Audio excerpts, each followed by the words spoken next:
Okay, so Unit 10 is like uh, a couple of things that didn't really fit into their own unit, or they came up in multiple units, but we were kind of skirting around the edges. Um, and so there's a lot of stuff we could talk about how society and the environment come together. The College Board has asked a little bit about economics in the past. They've asked a little bit about urbanization in the past. So I want to just go over a few of those details. Um, you have a chapter, I think, in your book, or maybe two chapters, where some of this content is scattered. Um, for example, number one, you've done in earlier units. We talked about this, I think, in Unit 1 and maybe in Unit 3 and maybe in Units 4 or 5. Um, Remember that nature does a bunch of stuff for us that we couldn't afford to do ourselves. For example, if you take all of the soil built by forests, which we harvest, we could not afford the price of making all that soil in compost factories, or um, the way that creeks and streams have vegetation on the sides which filter surface water. If America had to filter all of its surface water that nature does for free, it would be roughly the same cost as the total volume of our economy. Bottom line, nature's do a bunch of stuff for us which we could not afford to do ourselves. There's a few examples on the screen. You may want to pause it. Remember also that some of the things that nature does for free are intangible. So nature has values which aren't just economic. There's things that are plain old internal, like relaxation. That's not necessarily an economic thing. That's just like we benefit, so that's worth something. But that's not like a dollar value. Recreation, spiritual stuff, cultural stuff. If your traditions are tied to harvesting salmon, or if you and your family eat harvested foods from the wild, or you go outdoors to practice your religion, that's all intangible. While some things that nature does are just economics, like a healthier ecosystem gives us more money, people figured out that like the tourism value of an elephant is about 100 times greater than the ivory value of an elephant.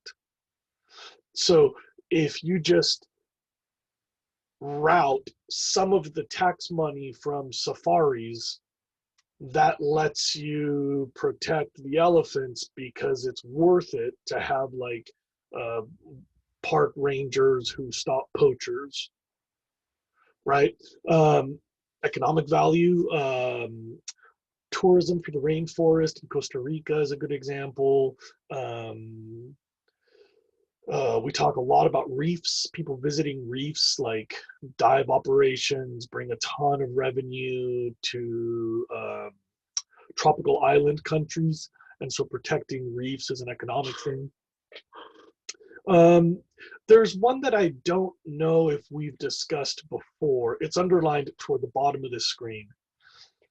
It's called economic participation. The idea that in a healthy environment, people can work more, or they can spend more, or they can invent more, they can participate in the economy if they're healthy. And someone did the math. The air quality of Beijing lowers the total economic activity of China by about $10 billion a year. That number keeps changing. Don't quote me, I'm not an expert, but I think I'm in the ballpark. And the idea is that air quality is so bad that some people have to take sick days, some people get to work late, um, people have more headaches, people have more respiratory illness.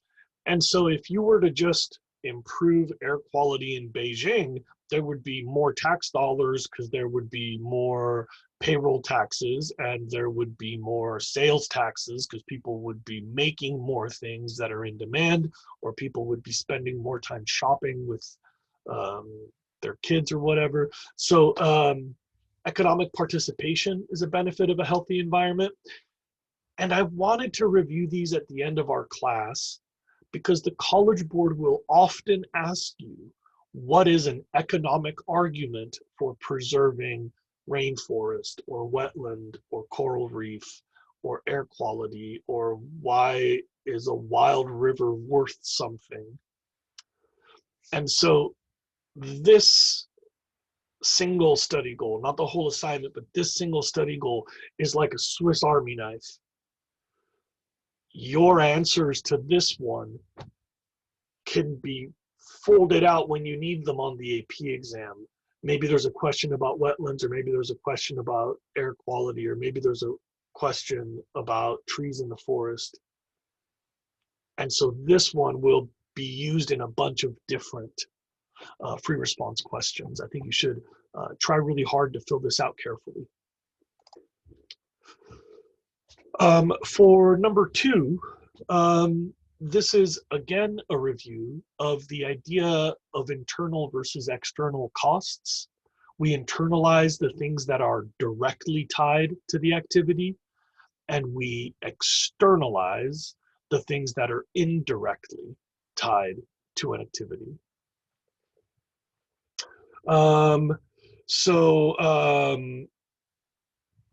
If I had to buy the rubber and the metal and the wood and the paint and the graphite to make this pencil, I pay for those. So I have like bills I gotta pay when I go to sell this. I need to cover all of my bills before I can have a profit. So I'm gonna put all of my direct costs, my materials I listed, into the value of this item. They will be internal to the price of a pencil because they were direct to me. Now, I don't know if my neighbor is going deaf because my machines are so loud, so I don't have to pay for her hearing aid, so I'm not going to factor her hearing aid into this. The hearing aid is tied to my activity, but it's not in the price of my item because I don't pay that directly. There's a couple other examples on your screen. Now, there's a different model where, at least for pollution, if you're making the mess, you got to pay for cleaning it up. This is basic accountability or responsibility. I'm a big fan of polluter pay systems. Disposal of car tires is super expensive. We have to send them to big, complicated dumping facilities. So every time you buy a car tire, you pay an extra, like, I forget what it is, $10 or $7 or whatever, to dispose of your tires. It's included in the price. So if you're getting a tire, somebody's getting $7 because the tire is going to come back to that person eventually. It's kind of interesting. This is true for flat screen TVs. This is true for car batteries. This is true for some construction materials. Their disposal fees are passed along to disposal businesses. And so you are funding the processing of your trash when you get your item.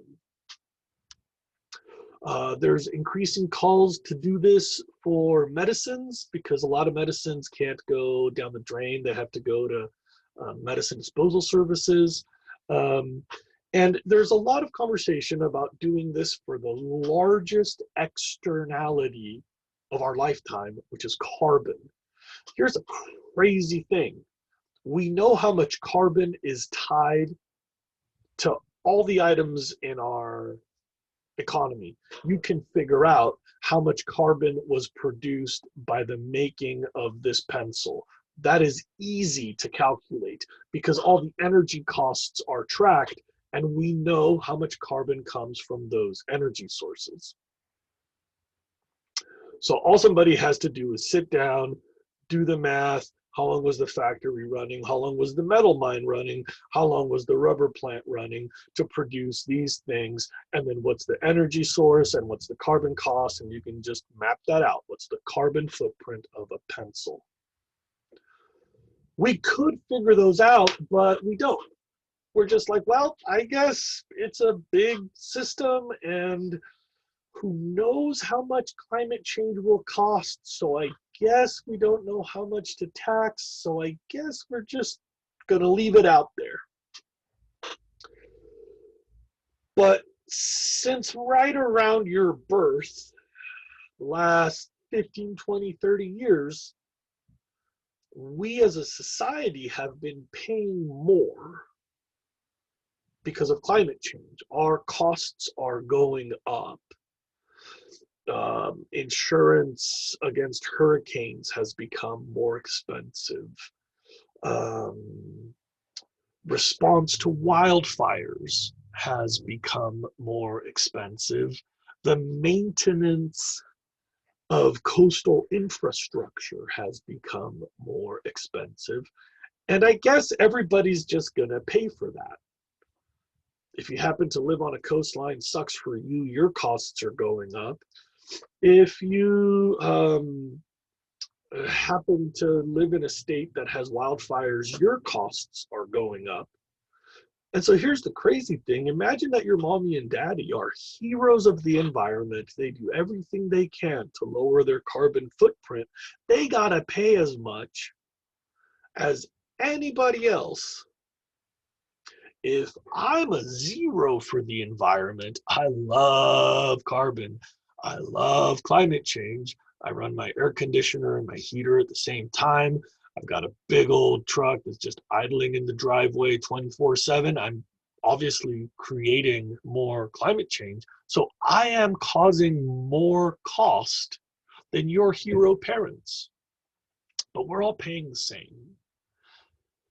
The idea with the carbon tax is, first of all, it's unfair that people pay for the same costs, even though they're associated with only certain activities. Another thing is, if you become aware of your carbon impact, maybe that would discourage you from causing more climate change. Like international airfare. If airplanes had to pay for the carbon cost, the price of flying internationally would go way up.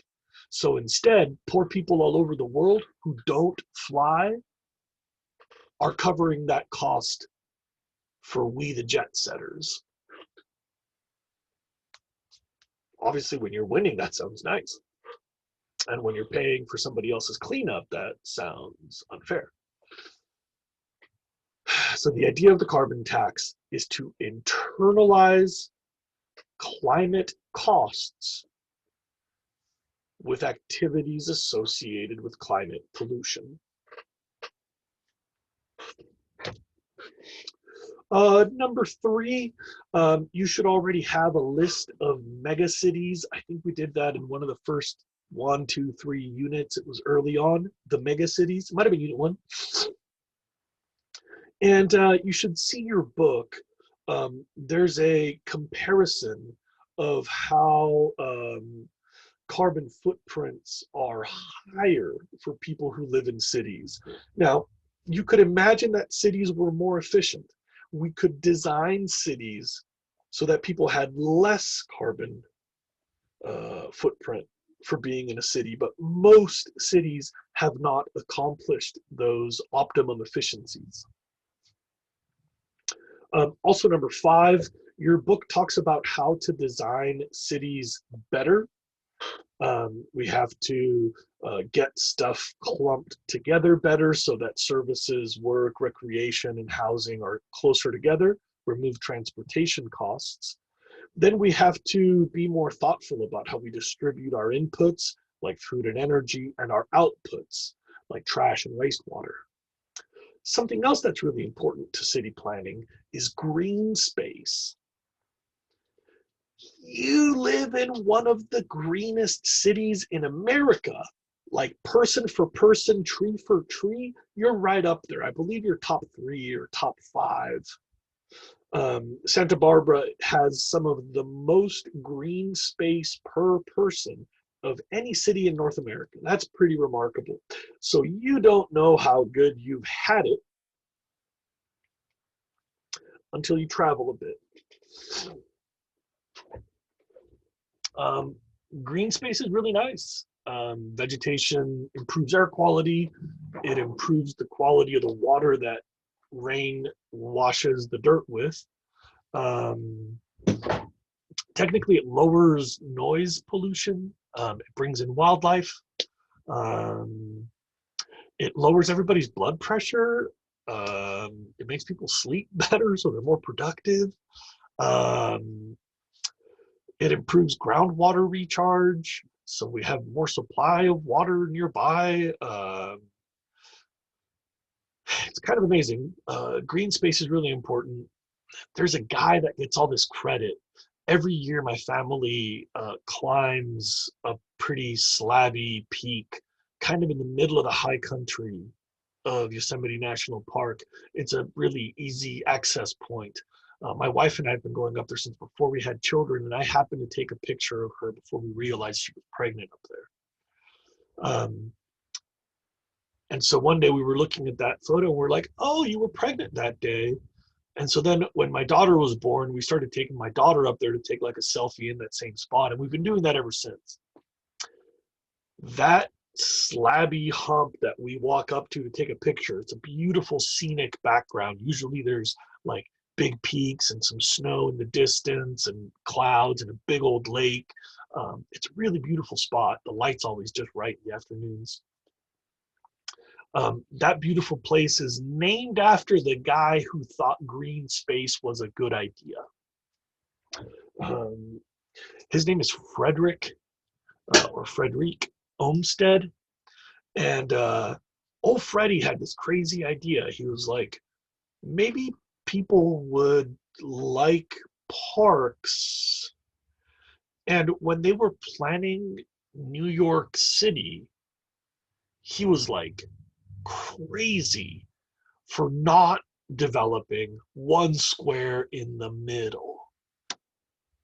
Everybody's like, dude, cities are cool. Cities have like houses and economic activity. And he's like, nah, people want to be outside so they can chill and feed the ducks. And at the time, that was a scandalous idea. This guy like fought tooth and claw. He said, look, we can build out all New York City, but let's just leave one little square right in the middle. Let's just leave one little square. And that square shrunk and shrunk and shrunk. And eventually he was like, come on, you guys, I'm in charge of developing this city. I want one little square. And everybody's like, whatever, bro. You're going to own this. It's your reputation. We're building the rest of New York City. And New York City, as you know, is one of the densest populations on the planet. It's a teeny little island, and it's just packed with people stacked like 100 stories high. And in the middle, right in the center of New York City, there's this one park, and all the rich and powerful, the world's wealthiest people, want to be right up against the edge. When you play Monopoly, the 2 squares that have the most rent income, know what those are? They're like the last 2 before you pass go. Those are the names of the 2 streets that face Central Park. Our president owns some of the most valuable real estate in New York, including some penthouse suites that face Central Park. Old Freddie had a pretty good idea, it turns out. By the time that destiny was manifested and we spread out to the West Coast, newer cities obviously have accepted the wisdom of Frederick Olmsted. The idea that green space is a good idea now we know that. But that was a revolutionary crazy out there concept. So anyway, uh, you've got some other notes. Your book has some other notes about why city planning is a good idea. Um, and I would like to add something which has shown up on the AP test many times by now. Oh, and I was going to inject a diagram, but I forgot, so I'll probably make a separate video just for that.